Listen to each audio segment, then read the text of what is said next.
Hi friends! As many of you know, August is Women in Translation Month on BookTube. That means that a lot of people read non-English speaking women authors and their works which were translated in English, and in this way you can broaden your horizon and know new to you wonderful authors. This is a great initiative, and I will link the contributors and the hosts of this event down below.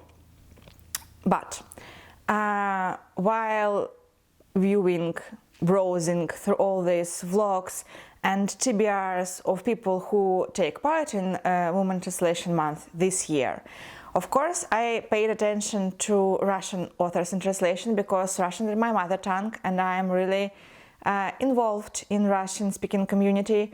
Well, not involved, I read a lot in Russian and I'm interested in many works there. And I was somewhat surprised by books that are read in English community by Russian authors. I understand that it's not booktubers or whichever fault. It's like marketing works. Not all authors were translated in English in first place, and there are people who choose which work of this author to translate in English, and then bookstores push this or that books, and I have no idea how it all works, though it's a very interesting topic. But I decided to make a video about famous in Russia books by women authors written in, I don't know, there are books from 10 years to almost 1 century, so I'll tell you as we go. So, what's the point of this video? These books are very well known and popular in Russia, and they are written by Russian-speaking women authors. And you can add them to your TBR for next Women Translation Month. You can read it in your TBR, just whatever, and read them in any other month. Or you just will know some new names and books, and it's, I think, not bad. The few points that I want to mention. First, these are not my favorite authors, and these are not my favorite books, and these are not the books that I think everyone should read. These are well-known, famous, popular books and authors in Russia. So some of them I didn't like at all. Many of them I haven't even read. They are on my TBR, and I know I can tell you about them, but I have not read them, and I do not have any opinion about them. Second, I'm an Ukrainian immigrant now living in California. So if you want to tell me that these are the wrong books or the wrong authors, please first tell me in the comments below. Then second, if you know any other booktuber or video or blog or whatever who have this list made better, please again take a link down below and share this with the community. I do my best. Thank you. Third, most of these books are commercial literature. So these are books that you can see people read in the subway, that people discuss, that people name their favorites of the year.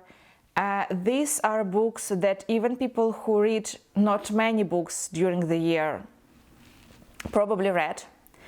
And so these are books that are very well known and everybody is talking about them. Let's begin. Let's begin. The first book I want to talk about is by Russian-speaking Armenian author. This is Narine Abgaryan, 3 Apples Fell from the Sky. It was published in 2020 and was translated by Lisa C. Hayden. And this is a very cozy, heartwarming book about a very small village in the mountains of Armenia, where there is no telephone, and you can't tell the time period. It's someone like after the war, but we don't know which war, because this part of the land is so far from civilization that we just can't point the period. And almost all young people flew from there, so there are a few older people with huge background and stories, and they help each other, they live together, they fall in love, and this is very heartwarming, very pure, very cozy and hard to read at the same time book, because life is very hard. And I think this is like Bachman meets Ganzi Potato Peel Society. If you like any of these books, I think you need to try this. This is the book that when you begin to read, you really want to read aloud to everyone you can, see on the street. Like, just listen to this language. I hope that the English translation is as good. I read some parts in translation and it's very good, but I can't tell the whole experience, will it be the same or not. Me personally, I didn't like this book that much, because for me it's too cozy and too heartwarming. I do not like Bachman at all. But if you like Bachman and you like these grumpy old people with huge heart helping each other, and the community go together, you need to read this. If you will read the one book from all this video, let it be this book.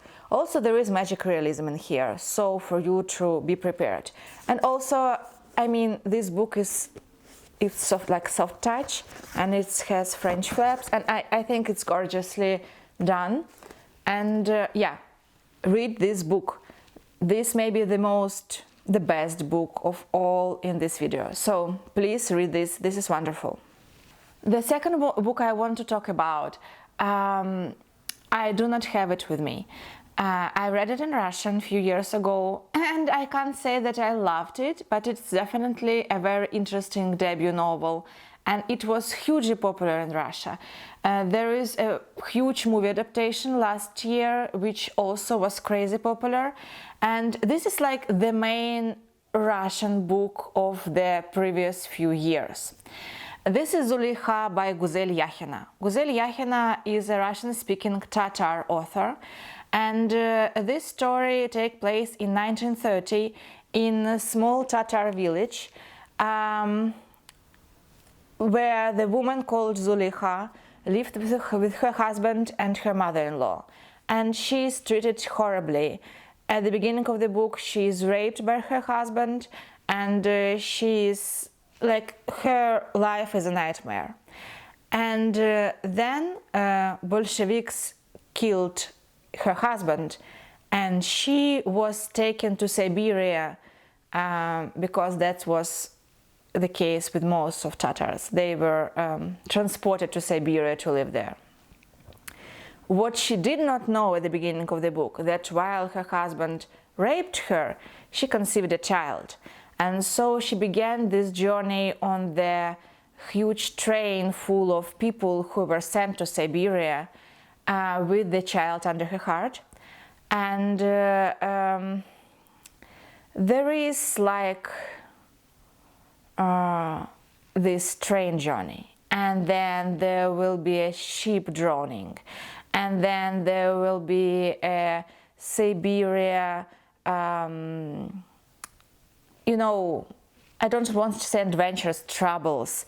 They built a village in there, and they tried to live there, and there is a huge love story with her, with one of the Bolsheviks, the man who killed her husband actually. And also this is an interesting point of view about woman who, yes, she was sent to Siberia and to this cruel land and this horrible situation, but her home situation was much worse. And so now she began to take her place in this small society, in this community, and she began to feel her, you know, woman power, and she have a child. And this is a book about strong woman in difficult situation. This is definitely a commercial fiction, and the book I want to compare it with is Where the Crawdads Sing. You know, this very famous book. This book with the same amount of popularity in Russia than Where the Crawdads Sing held the level of popularity in the USA, and the plot is somewhere similar. So there is a very young and innocent and troubled girl which just faced the very hard life and find her place in it, and somewhat wins. Yeah, I think that if you want to understand what like the Russia in a whole reads right now, you need to read this book. This is very fast-paced. It has interesting, strong female characters. And overall, I think it's pretty good. The next book I want to talk about is the first one I haven't read. And this is The Grey House by Mariam Petrosyan. This is a young adult fantasy-ish novel, not fantasy, but magical realism novel, let's say that, about the orphanage for disabled children who found like secret part of this orphanage, and they found some magical abilities in themselves.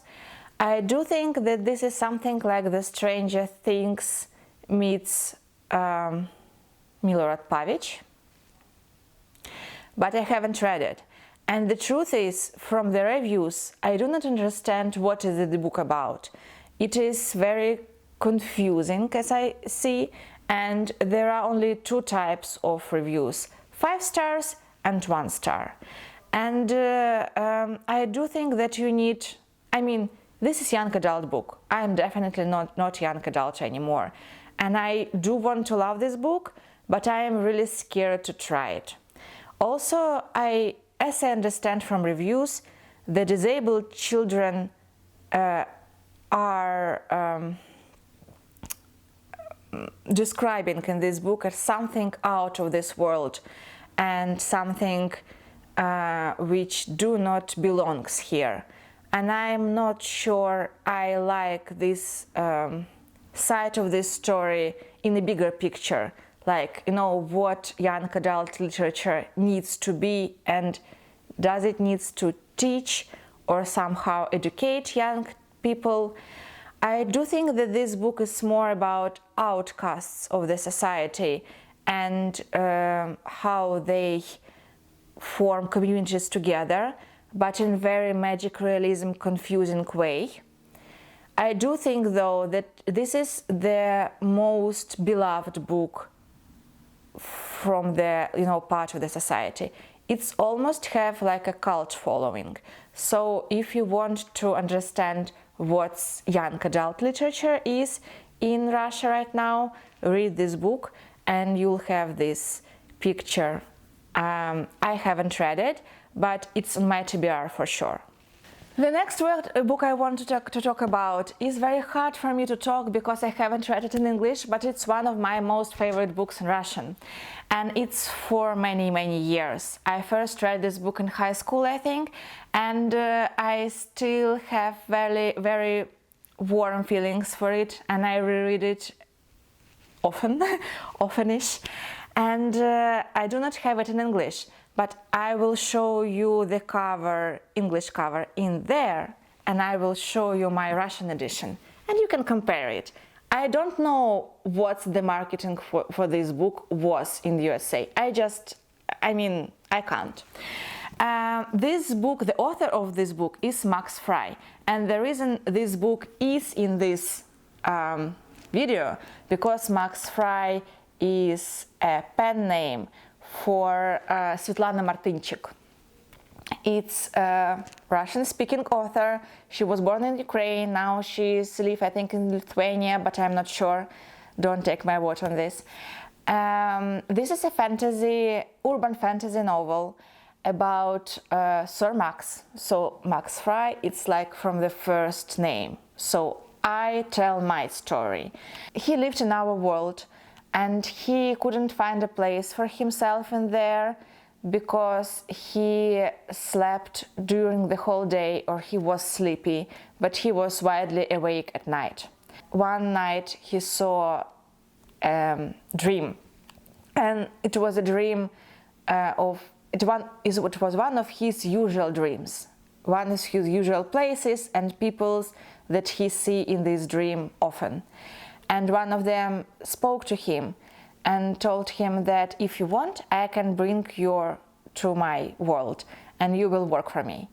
And as Max hadn't a lot to lose, he decided to go in there. And that's why he found himself at the world of Echo in Russian. This is very cozy, European-like, Prague-like city with beautiful, buildings and wonderful food, which is described enormously in here. And he began to work in a department of absolute order, something like a police or special police department, like FBI, magical FBI of this world. And so then there is like a mystery novels. There are few stories about few mysteries that he helped to solve in this world. And there is a love story, and there is friendship in here, and lots of wonderful food, magical food describing in here. And very cozy, heartwarming life. Later there is like a huge series, but you can read the first one and end with there. It's concluded like the Sherlock Holmes mysteries, like every mystery has its end, and so we are done. There is like a thread of different characters in here that have arcs, and they progress in their stories, but you definitely can stop with the first one. But there is like a 15, I think, in there. I've read only maybe first 5, and then it became too philosophical for me. And I do not like it in my fantasy mystery novels. But first and maybe second are my most favorite cozy reads. The ones that I go to when I am tired, when I want something, something warm and fuzzy in my heart. This is wonderful, wonderful urban fantasy novel, and the world needs this. I mean, you need this book if you are tired, if you want something heartwarming, a little bit silly. I have no idea about the translation, and I think that the translation is not very good, because the reviews on the Goodreads told that they didn't understand few parts of the story because of the translation. I don't know, but please give it a try and decide for yourself. You need this book in your life. Next, I have a picture books, but picture books for middle school and adults. I mean, call it a graphic novel if you want. This is The Apartment, a century of Russian history. It was written by Alexandra Litvina, illustrated by Anna Desnitskaya, and translated by Antonina Boyus. Overall, this is 3 women took part in this wonderful work, and if you want to read women translation work, I think this is perfect. So here is one Moscow apartment. We begin in 1903, I think. 1902. So this is apartment. You can see in here there are few things that children played and people wear clothes, bags, umbrellas at that period of time. And we begin to know few people that live here, a girl, a boy, whatever. And so there is a quick story of this year. And then we go next. So then there is 1914 and First World War. And then we can see there is an overall story. And then there is huge amount of details in here. So who are these people? What are these toys? What is samovar and how do they use it? What they eat? And so we go. Then we go closer to us in time. So then it's 1919, and so it's a revolution. And then there is 1927, and there is a commune now in here. And then there is 1937, and this is Second World War. This is repression, beginning of repressions. So you can see there is photos, and you use scissors to cut out people of these photos, so you would not be involved in repressions. And again, along with all this storyline, there is also toys and furniture and clothes and all this stuff. Then there is 1941, and there is a war. Can you see? There is no electricity. Every man is at the war, and there are only few women and kids here. And then 1945, and some people returned from the war. Some are disabled now, and some didn't return. And yeah, also there is hunger, and there is nothing to eat in here. Then 1953. And there is first a repression later, and there is a Stalin's funeral and anti-Semitism. And then 1961, and again, with all this political stuff, there is still toys and things, a typewriter and record player, and all things. Then 1973, you can see there is some hippie and rock and roll music and all this stuff. And Brodsky and Solzhenitsyn.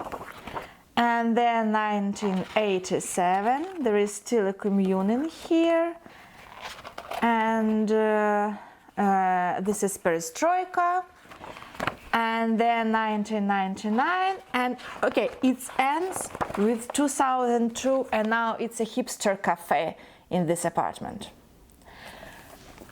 In this book, there is the whole Russian history of the 20th century with all its ups and downs, written in very understandable way.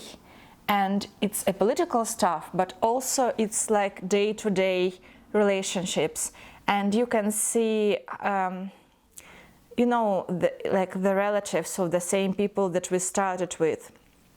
And also we can see how technology changes and clothes changes and everything. Please buy this book, read it.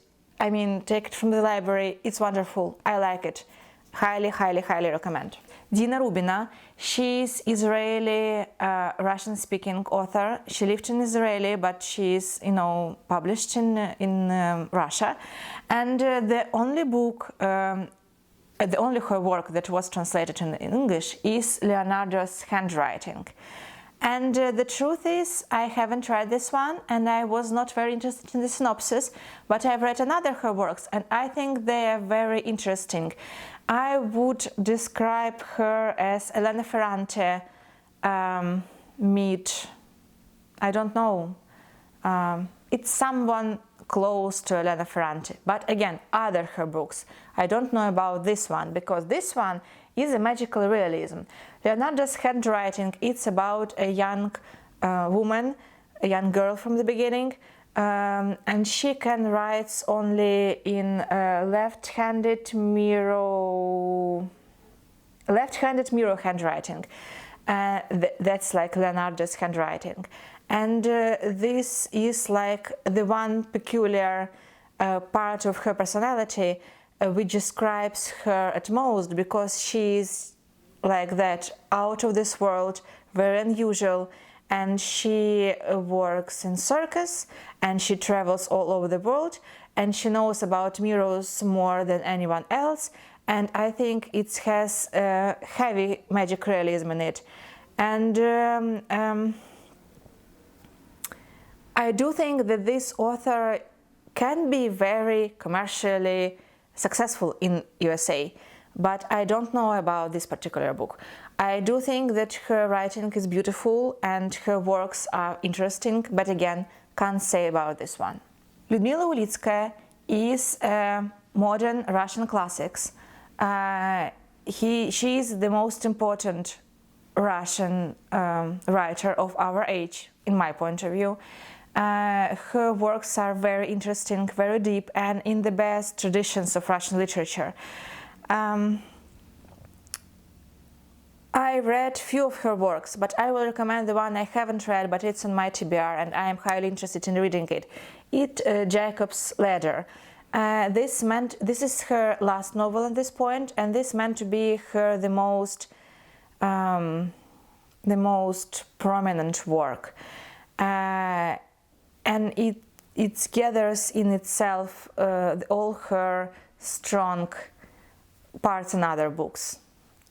I don't know if you can tell this, but I mean, I haven't read it. This is about, again, few generations of women and men through the Russian history. And it has, I think, 3 timelines. One during the revolution, one in 70s, and one in 90s, something like that. And it looks on Russian history, or more Russian history of Jewish people and the hardships that they had in their lives. And I think this book is overall about generational trauma in Russia. I think this is very interesting, and I think this is the author, the most serious, the most traditionally philosophical, deep authors in Russian literature right now.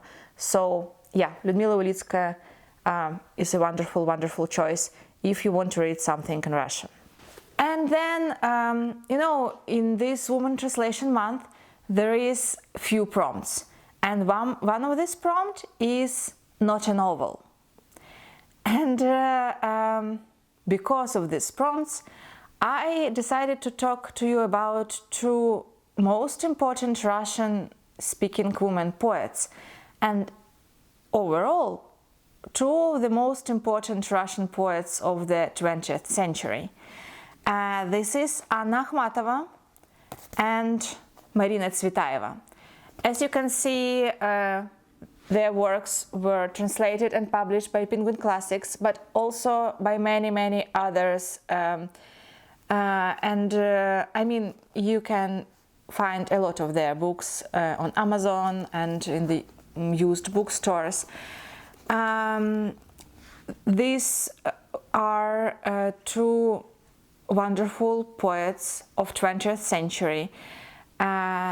They both wrote about womanhood, motherhood, love, and also like death, political novels, because the 2 of them were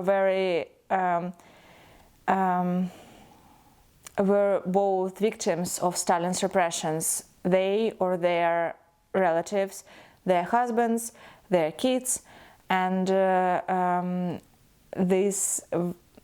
their works shows this tragedy of women living in this country, in this period of time, but still loving it and still trying to live, you know, and to persevere and to survive and to stay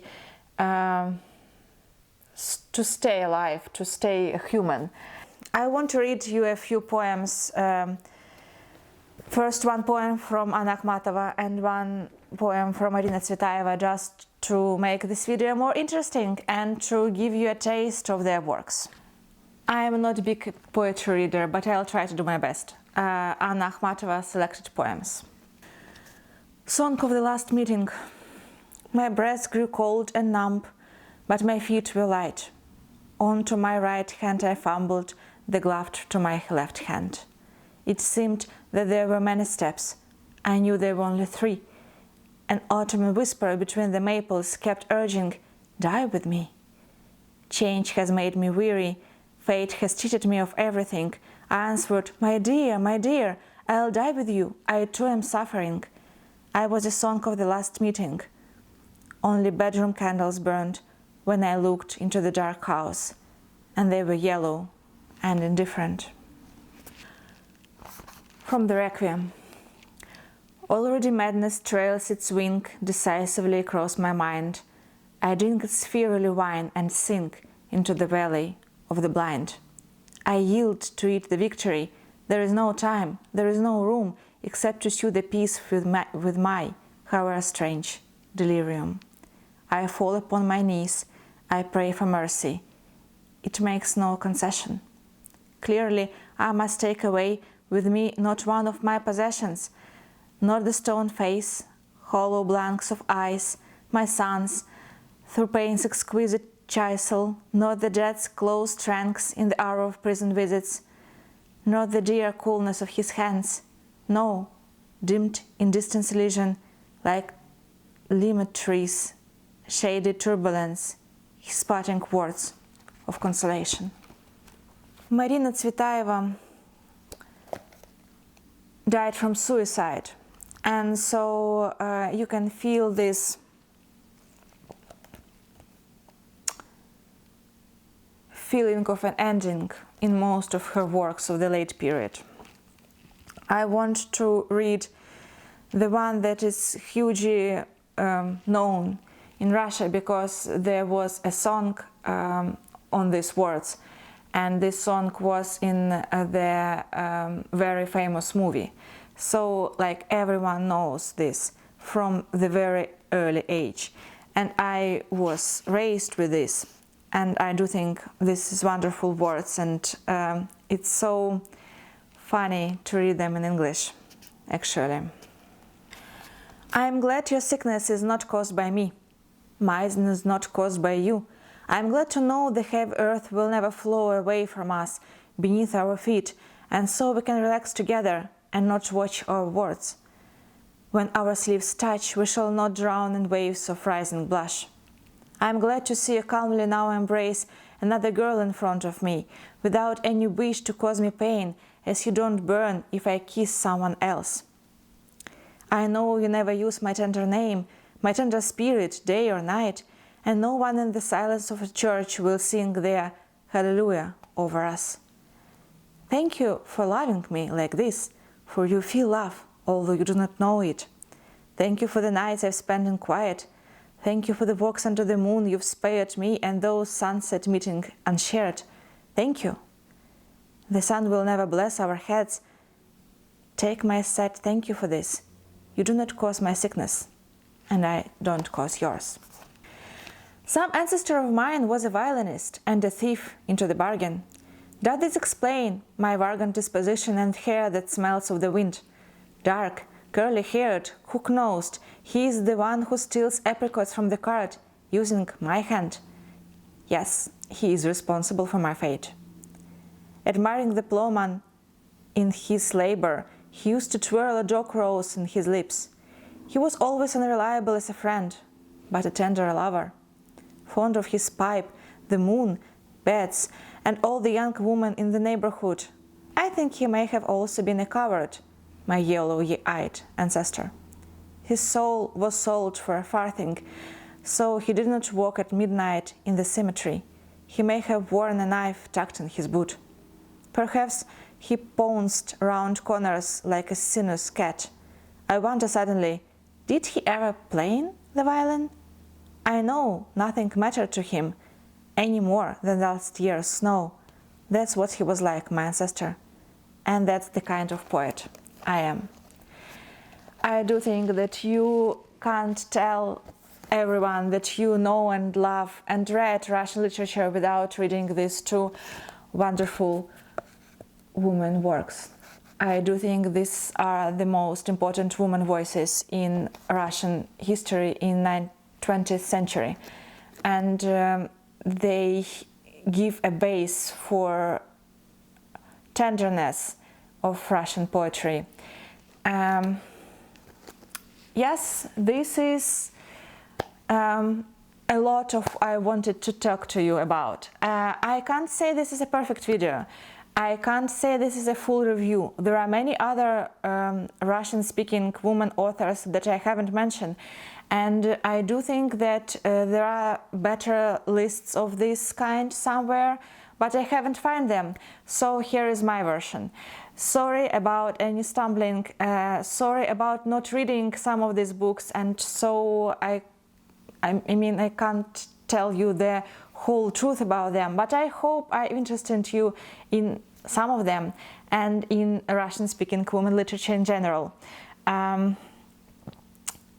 What the Women in Translation Month can bring you as an experience, the understanding that the world is huge and you don't know anything really what's going on in it.